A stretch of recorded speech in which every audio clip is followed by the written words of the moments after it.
കാശിനാഥൻ ഭാഗം 56. രചന അവതരണം ദിവ്യരാജ്. വൈശുവിനെ ചുമരിലേക്ക് ചേർത്ത് നിർത്തി കാശി. മുഖമാകെ ഭ്രാന്തമായി ചുംബിക്കുമ്പോൾ വിരഹനോവ ഇരു ഹൃദയങ്ങളും പിടഞ്ഞു.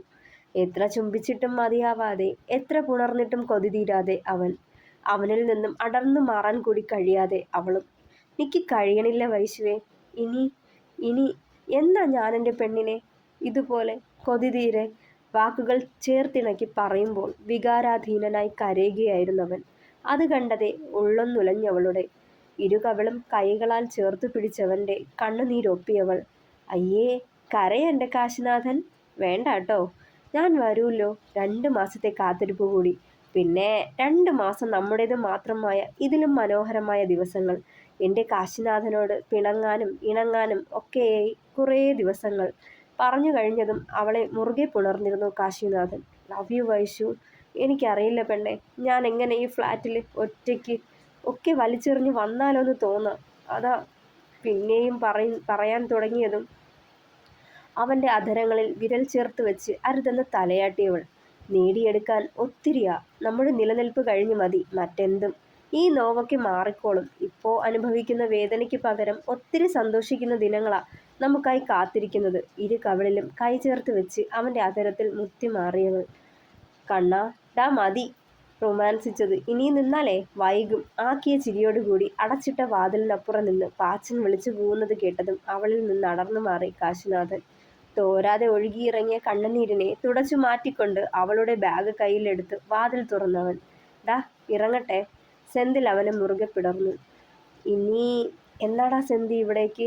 ഇടർച്ചയോടെ ചോദിച്ചതും. ഇനി വെക്കേഷൻ കഴിഞ്ഞ് ഞങ്ങളൊക്കെ ജീവിച്ചിരിപ്പുണ്ടേൽ വീണ്ടും തിരിച്ചു വരും. പാച്ചൻ അവൻ്റെ തോളിൽ തട്ടി. പോടാ. പാച്ചൻ്റെ വയറിൽ പഞ്ച് ചെയ്തേയുള്ളൂ കാശി ചിരിയോടെ. ഇങ്ങനാണേൽ അടുത്ത തവണ ഇവൻ കാണുകയില്ല. കണ്ട കോളിന് ഞങ്ങൾ ആരെങ്കിലും തല്ലിക്കൊല്ലും. ചിരിയമർത്തി സെന്തിൽ. പോടാ തെണ്ടി. ആ വട്ട് പെണ്ണിൻ്റെ തല്ലുകൊണ്ട് നീ ചാവാണ്ട് നോക്കിയാൽ മതി. അവൻ്റെ മുതുകിന് നല്ലൊരിടി വെച്ചു കൊടുത്തു പാച്ചൻ. ഡാ പുല്ലേ, ദേഹം നോവിക്കുന്നു. സെന്തിൽ പല്ല് കടിച്ചുകൊണ്ട് തിരിഞ്ഞതും ഞാൻ പോയി വാതിൽ ലക്ഷ്യം വെച്ച് ഓടിക്കളഞ്ഞവൻ. കോപ്പൻ. ചിരിയോടെ സെന്തിൽ ലഗേജും എടുത്ത് പുറത്തേക്ക് ഇറങ്ങിപ്പോന്നു. എന്നാ ഇനിയും നിന്ന് വൈകിക്കുന്നില്ല. ഇറങ്ങട്ടെ കണ്ണാ. സെന്തിൽ അവനെ ചേർത്ത് പിടിക്കുമ്പോൾ വിളറിയ ഒരു പുഞ്ചിരിയോടെ തലയനക്കിയവൻ. വൈശുവിനെയും ചേർത്ത് പിടിച്ച് ലിഫ്റ്റ് ലക്ഷ്യം വെച്ച് നടന്നു കാശി. മുന്നിലായി സെന്തിലും. ലിഫ്റ്റ് കയറി ഗ്രൗണ്ട് ഫ്ലോറിൽ ഇറങ്ങുന്നതുവരെ അവളുടെ കയ്യിൽ കൈകോർത്ത് പിടിച്ചു തന്നെ വച്ചിരുന്നവൻ. കാറിൽ കയറാൻ നേരം അവളെ മുറുകെ പുണർന്നവൻ. വീണ്ടും പരിസരം പോലും മറന്നുകൊണ്ട്. Love you Vaishu, love you so much പറയുമ്പോൾ അവളുടെ കണ്ണുകളും ഈറനായി. പോട്ടെ കണ്ണേട്ടാ, ഞാൻ വിളിക്കാം. വീണ്ടും കരഞ്ഞാൽ അവന് വേദനയാകുമെന്ന് തോന്നി വേഗം മുഖം തിരിച്ച് കാറിലേക്ക് കയറിയവൾ. കണ്ണാ, പോയി വരാം. പാച്ചൻ വീണ്ടും കൈയെടുത്ത് കാട്ടുമ്പോൾ പുഞ്ചിരിയോടെ തലയാട്ടിയവൻ. അവരുടെ കാർ മെയിൻ ഗേറ്റ് കടന്നു പോകുന്നതുവരെയും അവിടെ തന്നെ നിന്നു കാശിനാഥൻ. പോയി കഴിഞ്ഞതും നുറുങ്ങിയ മനസ്സോടെ തിരികെ ഫ്ലാറ്റിലേക്ക് കയറിപ്പോന്നു. ഒന്നിനും ഒരു താല്പര്യമില്ലാത്ത പോലെ കുറച്ചു നേരം ബെഡിൽ കിടന്ന് കരഞ്ഞവൻ. കഴിഞ്ഞ ദിവസം താൻ ആഗ്രഹം പറഞ്ഞിട്ട് അവൾ ഉടുത്തു മാറിയിട്ട സാരി കട്ടിലിന് മീതെ മടക്കി വെച്ചിരുന്നു. വേഗം കയ്യെത്തിയെടുത്ത് മുഖത്തേക്ക് ചേർത്ത് വെച്ചു. അവളുടെ ഗന്ധം ആവാഹിച്ചെടുക്കുമ്പോൾ വീണ്ടും കണ്ണുകൾ നിറഞ്ഞു. രാവിലെ വരെ അവൾക്കൊപ്പം ചിലവിട്ട മധുര നിമിഷങ്ങൾ മനസ്സിനെ കൂടുതൽ നോവിച്ച പോലെ വീണ്ടും വീണ്ടും കരയാൻ തോന്നി. ഈ വിരഹം പോലും താങ്ങാനാവുന്നില്ല തനിക്ക്. കുറച്ചു നാളത്തേക്കാണെങ്കിൽ പോലും വല്ലാത്തൊരു തരം വിരസതയും മടുപ്പും കൊണ്ടുവരുന്നു. മനസ്സിന് ഭാരം നിറയുന്നത് പോലെ. കണ്ണുകൾ അടച്ചു പിടിച്ച് തലയിണയിൽ മുഖം പൂഴ്ത്തി കിടന്നവൻ. കണ്ണേട്ടാ, പഠിത്തവും ഇന്റേൺഷിപ്പും കഴിഞ്ഞ് തിരികെ വരുമ്പോഴേക്കും എങ്ങനെ പോയാലും 2.5 വർഷം കഴിയില്ലേ? അവൻ്റെ രോമാവൃതമായ നെഞ്ചിലായി താടി കുത്തിക്കൊണ്ട് അവൻ്റെ മുഖത്തേക്ക് ഉറ്റുനോക്കി വൈശു. ആവും. എന്തേ?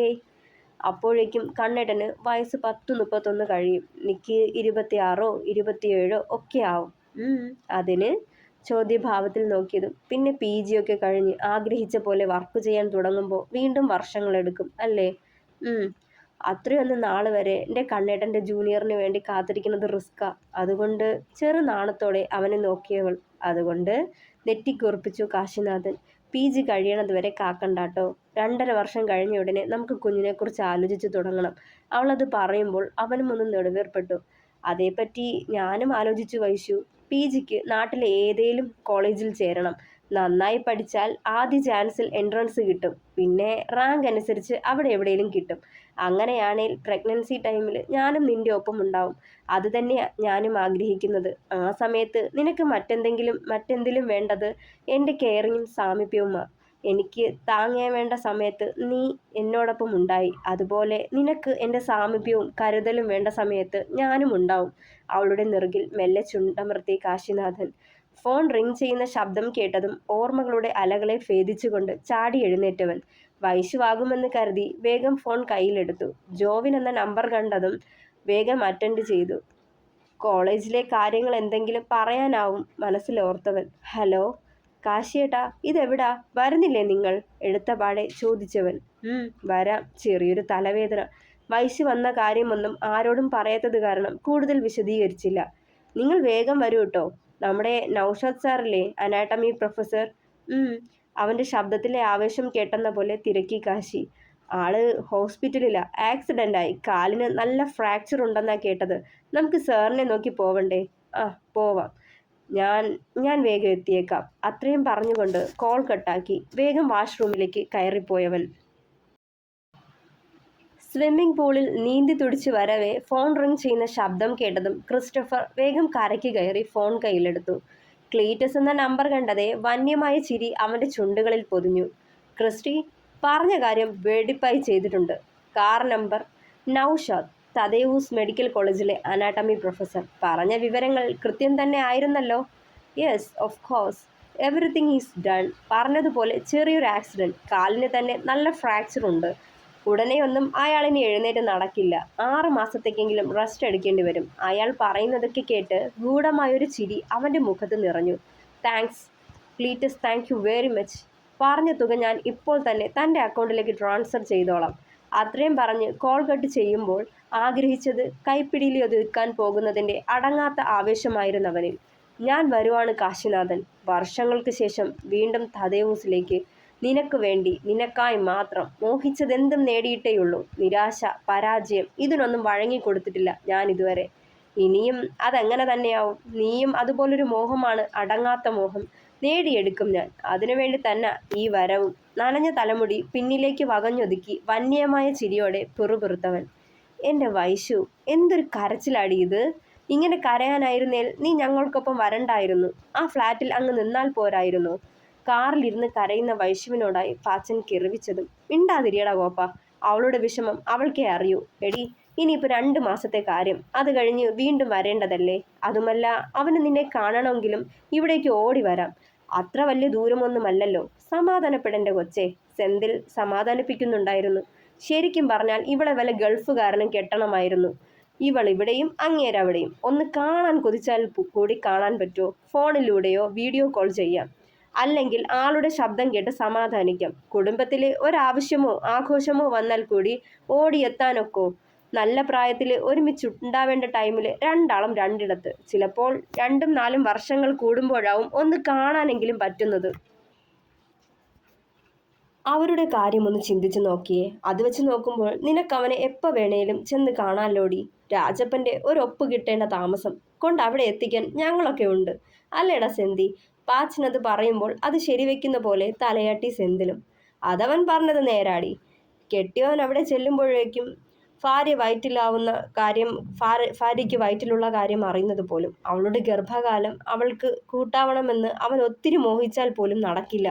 പിന്നെ തിരികെ വരുമ്പോൾ കുഞ്ഞിന് 2-4 വയസ്സായിട്ടുണ്ടാവും. ഇന്നത്തെ കാലത്ത് ടെക്നോളജി ഇത്രയും വികസിച്ചതുകൊണ്ട് പരസ്പരം കാണാനും സംസാരിക്കാനും ഒക്കെ കഴിയും. അതുകൊണ്ട് തന്നെ ഇന്നത്തെ കുട്ടികൾ അപ്പൻ 2 കൊല്ലം കഴിഞ്ഞ് വന്നാലും അപ്പനാണെന്ന് തിരിച്ചറിയും. പക്ഷെ പണ്ട് അങ്ങനെയല്ല. അപ്പൻ വന്ന് മോനേന്ന് വിളിക്കുമ്പോൾ കൊച്ചു ചോദിക്കും, നിങ്ങൾ ഏതാ മാമാന്ന്. ചിരിയോടെ സെന്തിലത് പറയുമ്പോൾ ആ നോവിനിടയിലും വൈശു ഒന്ന് പുഞ്ചിരിച്ചു. വൈശു എപ്പോൾ എത്തി? ബാംഗ്ലൂരിൽ നിന്ന് പോയ ശേഷം രാത്രിയോടെയാണ് വൈശു കാശിയെ വിളിച്ചത്. ഞങ്ങൾ ഒരു 10 മിനിറ്റ് ആവേ ഉള്ളൂ എത്തിയിട്ട്. അവരൊക്കെ പോയി. ഞാനും അച്ഛയും മാത്രമേ ഉള്ളൂ ഇവിടെ. ടീച്ചറമ്മയോട് വന്ന കാര്യം പറഞ്ഞേയുള്ളൂ. പിന്നെ കണ്ണേട്ടൻ്റെ അച്ഛൻ സാവിത്രിയെ കാണാൻ പോയിരുന്നുന്ന്. ഇപ്പോഴും സെല്ലിൽ തന്നെ അവർ. മാറ്റിയിട്ടില്ല. വല്ലാതെ വയലൻ്റ് ആവാണെന്ന് ഒക്കെ പറഞ്ഞിട്ടും കാശിനാഥനിൽ നിന്നും മറുപടി ഒന്നും കിട്ടാതായപ്പോൾ പറഞ്ഞതൊക്കെ ആൾക്ക് അത്ര താല്പര്യമില്ലാത്ത കാര്യങ്ങളാണെന്ന് മനസ്സിലായി വൈശുവിന്. പിന്നെ കൂടുതൽ സംസാരിക്കാൻ നിൽക്കാതെ ആ വിഷയം അവിടെ വെച്ച് നിർത്തി. പിന്നെ അവിടുത്തെ വിശേഷങ്ങൾ എന്താ കണ്ണേട്ടാ? മിസ് ചെയ്യുക വൈശു നിന്നെ ഒരുപാട്, പറയവേ ചിലമ്പിച്ചു പോയി നാദവും. ഒരു നിശ്വാസത്തോടെ വീണ്ടും തുടർന്നവൻ. ഇനിയും 2 മാസം നിന്നെ കാത്ത്, ഹോ, ചിന്തിക്കാൻ വയ്യ പെണ്ണെ. 2 മാസങ്ങൾ എനിക്ക് 2 യുഗങ്ങളാവും, നോവോടെ പറഞ്ഞവൻ. 2 മാസങ്ങൾ ദാന്നും പറഞ്ഞങ്ങ് പോവിൻ്റെ കണ്ണേട്ടാ, വിഷമിക്കണ്ട. ഞാനിങ്ങനെ വിളിച്ച് ശല്യം ചെയ്തുകൊണ്ടിരിക്കാം, അപ്പോ എന്നെ മിസ് ചെയ്യില്ല. അത് പറയുമ്പോൾ അവനും ഒന്ന് പുഞ്ചിരിച്ചു. കോളേജിൽ പോയില്ലേ? പോയില്ല. എന്തേ? ഞങ്ങളുടെ അനാട്ടമി പ്രൊഫസർ നൗഷാദ് സാറിന് ഒരു ആക്സിഡൻറ്റ്. ആളെ ഇവിടുത്തെ സൂപ്പർ സ്പെഷ്യാലിറ്റി ഹോസ്പിറ്റലിൽ അഡ്മിറ്റാ. ആളെ കാണാൻ പോയി തിരികെ വന്നപ്പോൾ ഉച്ച കഴിഞ്ഞു. പിന്നെ ക്ലാസ്സിൽ കയറിയില്ല, തിരികെ പോന്നു, നിശ്വാസത്തോടെ പറഞ്ഞവൻ. സാറിന് വലിയ പ്രശ്നങ്ങളുണ്ടോ? കാലിന് നല്ല ഫ്രാക്ചറുണ്ട്. സർജറി കഴിഞ്ഞു. വാർഡിലോട്ട് മാറ്റിയിട്ടില്ല. ഉടനെ എങ്ങും എഴുന്നേറ്റ് നടക്കാനും പറ്റില്ല. അയ്യോ, അത് കഷ്ടായല്ലോ. അപ്പം നിങ്ങളുടെ ക്ലാസ്സൊക്കെ? ചെറിയൊരാധി ഉടലെടുത്ത പോലെ ചോദിച്ചവൾ. അതൊക്കെ മാനേജ്മെന്റ് നോക്കിക്കോളും. ഇനി പുതിയ ലെക്ചറർ വരും. സർ തിരികെ വരുന്നത് വരെ അയാളാവും സാറിന്റെ ചെയറിൽ. അതിനുള്ള നടപടിയൊക്കെ തുടങ്ങിയെന്നാ കേട്ടത്. ഒരു ഒരു ദീർഘനിശ്വാസത്തോടെ മൂളിയവൾ. വൈശു, ആർദ്രമായി വിളിച്ചവൻ. എന്താ കണ്ണേട്ടാ? നീ പോയി കിടന്നുറങ്ങു പെണ്ണേ, നല്ല ക്ഷീണുണ്ടാവും. ഇത്രയും ദൂരം യാത്ര ചെയ്തതല്ലേ? കരുതലോടവൻ ഓർമ്മിപ്പിച്ചത്. മൂളിയവൾ. എന്നാ ശരി, നാളെ വിളിക്കാം. പറയുന്നതിനൊപ്പം കോൾ കട്ടായിരുന്നു. ഫോൺ ഓഫാക്കി ടേബിളിന് മുകളിൽ വെച്ചിട്ട് ഒന്ന് ഫ്രഷ് ആവാനായി വാഷ്റൂമിലേക്ക് കയറിപ്പോയി വൈശു. ഒരാഴ്ച വലിയ വ്യത്യാസങ്ങളൊന്നുമില്ലാതെ കടന്നുപോയി. നൗഷാദ് സാറിന്റെ സ്ഥാനത്തേക്ക് മറ്റൊരാളെ തിരഞ്ഞെടുത്തെന്നും ഉടനെ അയാൾ ജോയിൻ ചെയ്യുമെന്നും ഒഫീഷ്യൽ അനൗൺസ്മെന്റ് ഉണ്ടായി. പതിവ് പോലെ ക്ലാസ്സിലേക്ക് കയറി ചെല്ലുമ്പോൾ എല്ലാവരും വട്ടം കൂടി നിന്ന് സംസാരവും കളിയാക്കലുമായി നിൽപ്പുണ്ടായിരുന്നു. കാശി ചെന്ന് പിന്നിലെ ബെഞ്ചിൽ ഇരിപ്പുറപ്പിച്ചതും ജോവിൻ ഓടിപ്പാഞ്ഞ് അവന് മുന്നിലായി വന്നു നിന്നിരുന്നു. കാശിയേട്ടാ, നൗഷാദ് സാറിന് പകരം പുതിയൊരു ലെക്ചറർ വന്നിട്ടുണ്ട്. അത് കേട്ടതേ അമ്പരപ്പോടെ അവനെ നോക്കി കാശി. നീ കണ്ടായിരുന്നോ? ആ, കണ്ടു. ഞാൻ നമ്മുടെ എക്സിബിഷന്റെ കാര്യം പ്രിൻസിയോട് സംസാരിക്കാൻ പോയതാ. അപ്പോ ദേ ഇരിക്കുന്നു മുന്നിൽ. പ്രിൻസി തന്നെയാ ആളെ പരിചയപ്പെടുത്തിയത്. ഒരു ക്രിസ്റ്റഫർ ലോപ്പസ്. ജോവിൻ ആ പേര് പറയുമ്പോൾ ഉള്ളൊന്ന് നടുങ്ങി കാശിയുടെ. നീ ഇപ്പോ എന്താ പറഞ്ഞത്? ഇനി താൻ കേട്ടത് മാറിപ്പോയോ എന്നറിയാൻ എടുത്തു ചോദിച്ചതും ക്രിസ്റ്റഫർ ലോപ്പസ് അവന് വിശദമായി പറഞ്ഞു കൊടുത്തു. നെഞ്ചിടിപ്പേറി കാശിനാഥന്റെ. തന്നെ പച്ച ജീവനോടെ നോവിച്ചുരസിച്ചൊരുവന്റെ മുഖം ഓർത്തെടുത്തവൻ. ഇനി അയാളെങ്ങാനും ആവുമോ എന്നൊരു ഭയം. ഏയ്, ആവില്ല. അവരൊക്കെ വലിയ വലിയ ഹോസ്പിറ്റലിൽ ഹെഡൊക്കെ ആയിട്ട് ഏതെങ്കിലും വിദേശ രാജ്യത്താവും. താൻ വെറുതെ ഭയക്കുന്നതെന്തിനാ? സ്വന്തം മനസ്സിനെ അടക്കി നിർത്തി. നീ കണ്ടോ ആളെ? എങ്ങനാ? അറിയാനായി വെറുതെ ചോദിച്ചു. ഒരു 10-35 പ്രായം വരും. കാണാനൊക്കെ ഹാൻസമാ. കുറച്ച് തടിച്ച ഒരാള്. അവൻ ഓരോന്നും പറയുമ്പോൾ പഴയ ക്രിസ്റ്റഫറിന്റെ മുഖം ഓർത്തെടുക്കുകയായിരുന്നു കാശിനാഥൻ. അധികം മെലിയാത്ത, ഉയരമുള്ള ശരീരപ്രകൃതിയായൊരുത്തൻ. വല്ലാത്തൊരു ഭ്രാന്താണ് അയാൾക്ക്. തന്റെ ശരീരത്തെ ഏറ്റവും അധികം മുറിപ്പെടുത്തിയത് അയാളാണ്. അഥവാ അയാളാണ് തന്റെ മുന്നിലേക്ക് വരാൻ പോകുന്നതെങ്കിൽ ഉറപ്പില്ല. എങ്കിലും മനസ്സൊന്ന് ചിന്തിച്ചു നോക്കി. ഇനിയും തന്നെ ദ്രോഹിക്കാൻ വരുമോ അയാളിപ്പോ ഒരു അധ്യാപകനാണ്. ഒരിക്കലും അയാളിൽ നിന്നൊരു ഹീനപ്രവൃത്തി ഇനി ഉണ്ടാവില്ല. അന്ന് അയാൾ ചെയ്ത തെറ്റ് പ്രായത്തിന്റെയും ഉപയോഗിച്ചിരുന്ന ഡ്രഗിന്റെയും പരിണത ഫലമാവില്ലേ? സ്വയം മനസ്സിനെ ശാന്തമാക്കാൻ ഒരു ശ്രമം. അഥവാ അയാൾ പഴയതുപോലെ വന്നാൽ മനസ്സിനെ അതിനുവേണ്ടി പാകപ്പെടുത്താൻ ഒരു ശ്രമം. ഒരിക്കലും വഴങ്ങിക്കൊടുക്കില്ല. ഇനിയും ഒരു തോൽവി എനിക്കത് ഉൾക്കൊള്ളാനാവില്ല. മനസ്സിന് ധൈര്യം കൊടുത്തു. വളരെ വേഗത്തിൽ മിടിക്കുന്ന ഹൃദയത്തെ തന്റെ വരുതിയിലാക്കാൻ കുറച്ചുനേരം കണ്ണുകളടച്ചു പിടിച്ച് മനസ്സ് ശാന്തമാക്കാനായി ശ്വാസം അകത്തേക്ക് വലിച്ചെടുത്തു. മെല്ലെ പുറത്തേക്ക് വിട്ടു. കുറച്ചു സമയം അത് തുടർന്നതും മനസ്സിന് തെല്ലൊരാശ്വാസം കിട്ടിയ പോലെ.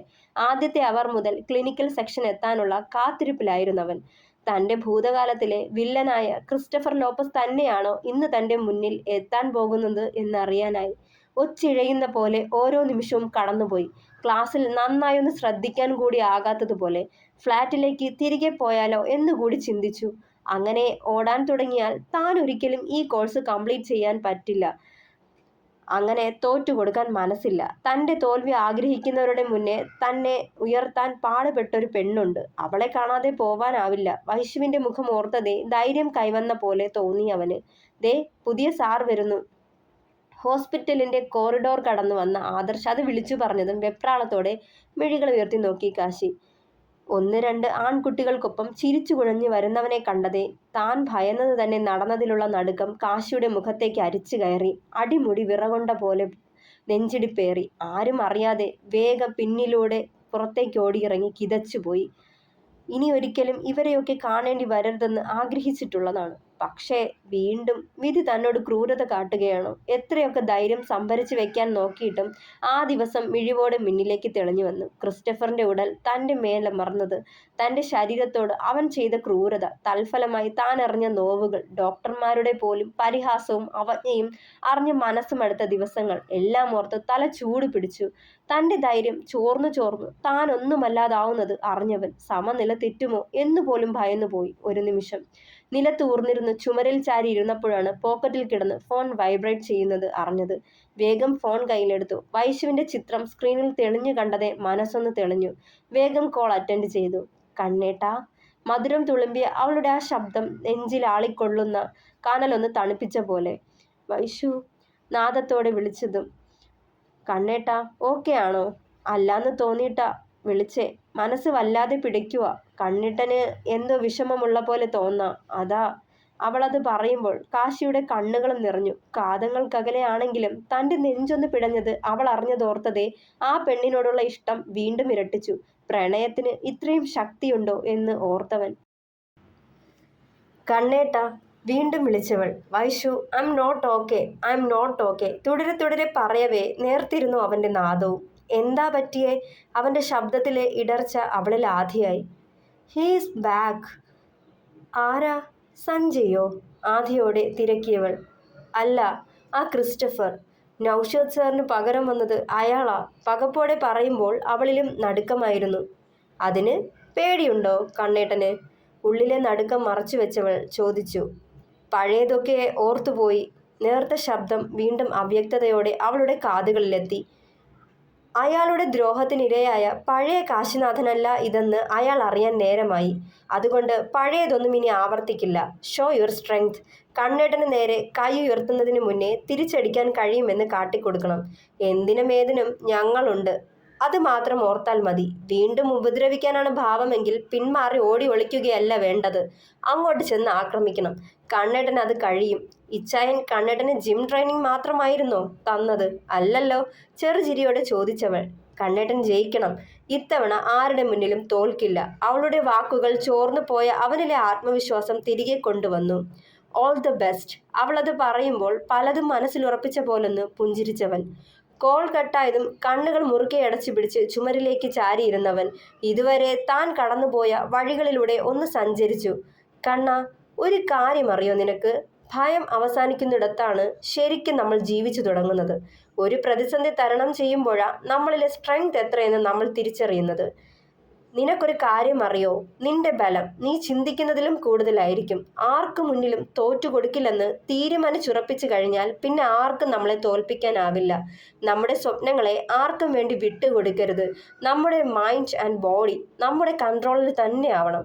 മാർഷൽ ആർട്സ് ട്രെയിൻ ചെയ്യുന്നതിനിടെ സെന്തിൽ പറഞ്ഞു കൊടുത്ത കാര്യങ്ങൾ ഓരോന്നും ഓർത്തെടുത്തവൻ. ഇനി ആരുടെ മുന്നിലും അടിയറവ് പറയാനുള്ളതല്ല തൻ്റെ ഈ ജീവിതം. ജയിക്കണം, ജീവിക്കണം. ഇനിയും തോൽക്കില്ല ആരുടെ മുന്നിലും. കണ്ണുകൾ വലിച്ചു തുറന്നുകൊണ്ട് ദീർഘമായൊന്ന് നിശ്വസിച്ചവൻ മെല്ലെ എഴുന്നേറ്റ് OP ബ്ലോക്ക് ലക്ഷ്യം വെച്ച് നടക്കുമ്പോൾ ആത്മവിശ്വാസത്താൽ നിറഞ്ഞൊരു പുഞ്ചിരി അവൻ്റെ ചൊടികളിൽ തഴുകിയിരുന്നു. തുടരും. അഭിപ്രായങ്ങൾ പറയണേ. കഥ ഇഷ്ടമായാൽ ഹൈപ്പ് ചെയ്യുക, സപ്പോർട്ട് ചെയ്യുക, ഷെയർ ചെയ്യുക. Thank you.